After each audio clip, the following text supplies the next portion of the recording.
हमें उस चीज़ में कभी भी इन्वेस्टमेंट नहीं करना चाहिए जिस चीज़ को हम ठीक से समझते नहीं हैं। और ये मैंने नहीं, फेमस इन्वेस्टर वॉरेन बफेट ने कहा है। Hi guys, my name is Sukriti and I welcome you all to my channel. But जब हम पहली बार स्टॉक मार्केट में इन्वेस्ट करना स्टार्ट करते हैं तो कुछ टर्म्स ऐसे होते हैं जो हमें ठीक से समझ में नहीं आते, और स्पेशली तब जब हम कॉमर्स बैकग्राउंड से नहीं हैं। तो आज की वीडियो में हम कुछ ऐसे टर्म्स को समझेंगे जो स्टॉक मार्केट में यूज किए जाते हैं। बट शुरू करने के पहले अगर आपने मेरा चैनल अभी तक सब्सक्राइब नहीं किया है तो प्लीज इसे सब्सक्राइब करें और ज्यादा से ज्यादा लोगों को शेयर करें। तो शुरू करते हैं स्टॉक एक्सचेंज के नाम से। आपने बीएसई और एनएसई का नाम तो जरूर सुना होगा। बीएसई का मतलब होता है बॉम्बे स्टॉक एक्सचेंज और एनएसई का मतलब होता है नेशनल स्टॉक एक्सचेंज। एनएसई और बीएसई दो सबसे ज्यादा पॉपुलर स्टॉक एक्सचेंज है इंडिया के।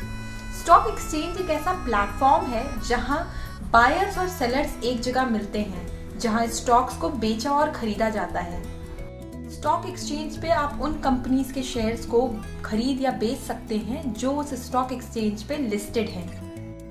लेकिन आप खुद से किसी कंपनी के स्टॉक्स को खरीद या बेच नहीं सकते हैं। इसके लिए आपको एक स्टॉक ब्रोकर की जरूरत होती है जो आपके और स्टॉक एक्सचेंज के बीच में एक ब्रिज का काम करता है।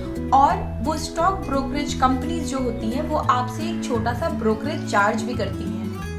अब हमने ये तो समझ लिया कि स्टॉक को कैसे खरीदते और बेचते हैं, बट जैसे आप अपना पैसा अपने बैंक अकाउंट में रखते हैं वैसे ही इन स्टॉक्स को स्टोर करने के लिए आपको डीमैट अकाउंट की जरूरत पड़ती है।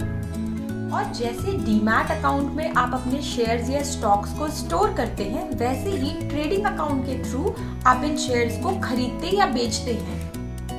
जब आपको किसी कंपनी के शेयर्स को खरीदना होता है तो पहले आप अपने सेविंग्स अकाउंट से अपने ट्रेडिंग अकाउंट में पैसे ट्रांसफर करते हैं और फिर उस शेयर को खरीदने के लिए एक बाई ऑर्डर प्लेस करते हैं। सिमिलरली अगर आपको कोई शेयर सेल करना होता है तो पहले आप अपने ट्रेडिंग अकाउंट से सेल ऑर्डर प्लेस करते हैं। अब जब हमने ये समझ लिया कि स्टॉक्स को खरीदते कैसे हैं, इसको बेचते कैसे हैं, इसको स्टोर कहाँ पे करते हैं, तो दूसरा सवाल जो हमारे मन में आता है वो है ये सेंसेक्स और निफ्टी होता क्या है। तो सेंसेक्स, निफ्टी या बैंक निफ्टी जैसे टर्म को हम इंडिसेस के नाम से जानते हैं। इंडिसेस को आप एक स्टॉक के बास्केट के रूप में भी समझ सकते हैं, और इसीलिए एक इंडेक्स की परफॉर्मेंस भी उसके स्टॉक्स के परफॉर्मेंस पे डिपेंड करती है। फॉर एग्जाम्पल, निफ्टी एक ऐसा प्लेस है जहाँ पे हमारे देश के टॉप 50 कंपनीज को प्लेस किया गया है। सिमिलरली हमारे देश की टॉप 30 कंपनीज को प्लेस किया गया है सेंसेक्स पे। तो Nifty in 50 stocks and Sensex in 30 stocks के ओवरऑल परफॉर्मेंस को इंडिकेट करता है। इसके अलावा निफ्टी एनएसई का बेंचमार्क इंडेक्स है और बीएसई सेंसेक्स का बेंचमार्क इंडेक्स है। इसके बाद जो इम्पोर्टेंट चीज आती है वो है होल्डिंग पीरियड। होल्डिंग पीरियड एक ऐसा टाइम है जितने टाइम के लिए आप एक स्टॉक को होल्ड करके रखते हैं। जैसे मान लीजिए आपने किसी स्टॉक को आज खरीदा और 2 साल के बाद सेल किया, तो इस केस में आपका होल्डिंग पीरियड हुआ 2 साल का। सिमिलरली बहुत सारे लोग उसी दिन स्टॉक को खरीद के उसी दिन सेल कर देते हैं, तो उस केस में आपका होल्डिंग पीरियड कुछ घंटों से लेके कुछ मिनट्स का भी हो सकता है। इस प्रोसेस को हम इंट्राडे ट्रेडिंग कहते हैं और इन ऑर्डर्स को हम इंट्राडे ऑर्डर्स कहते हैं। सिमिलरली अगर किसी स्टॉक को आप आज खरीद के किसी और दिन पे सेल करते हैं तो उस ऑर्डर को हम डिलीवरी ऑर्डर कहते हैं। और अब बात करते हैं उन दो टर्म्स की जो हम अक्सर ही न्यूज में सुनते हैं, वो है बुल रन और बेयर रन।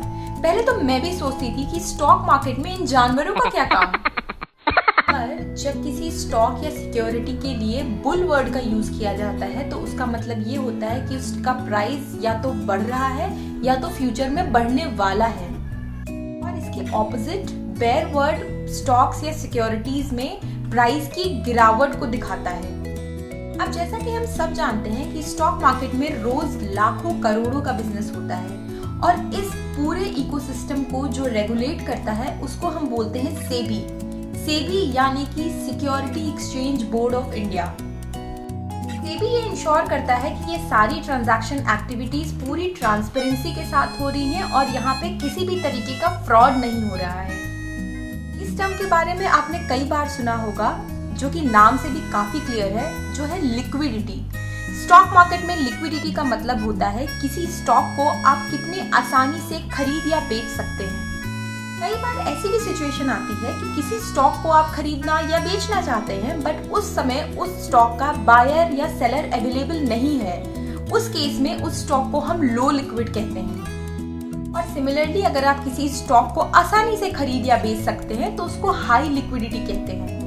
अब ये बात तो हम सबको पता है कि स्टॉक मार्केट में हर स्टॉक के पीछे एक कंपनी है और उस कंपनी का बिजनेस है। जब कोई कंपनी बहुत अच्छा प्रॉफिट जनरेट करती है तो कई बार वो अपने प्रॉफिट का एक पोर्शन अपने शेयर होल्डर्स को देती है, जिसको हम डिविडेंड कहते हैं। और जब कोई कंपनी रेगुलर डिविडेंड्स पे करती है तो उसका मतलब है कि वो अपने इन्वेस्टर्स की केयर करती है और उसके इन्वेस्टर्स का ट्रस्ट उस कंपनी में और बढ़ जाता है। आई थिंक इन टर्म्स को समझने के बाद आप स्टॉक मार्केट को और बेहतर समझ पाएंगे और बेहतर डिसीजंस ले पाएंगे। एंड स्टिल अगर आपको इन टर्म्स के बारे में कुछ डाउट है तो आप मुझे कमेंट सेक्शन में लिख सकते हैं। अगर ये वीडियो आपके लिए हेल्पफुल था सो प्लीज लाइक बटन को हिट करिए एंड ज़्यादा से ज़्यादा लोगों को शेयर करिए। Till then bye bye.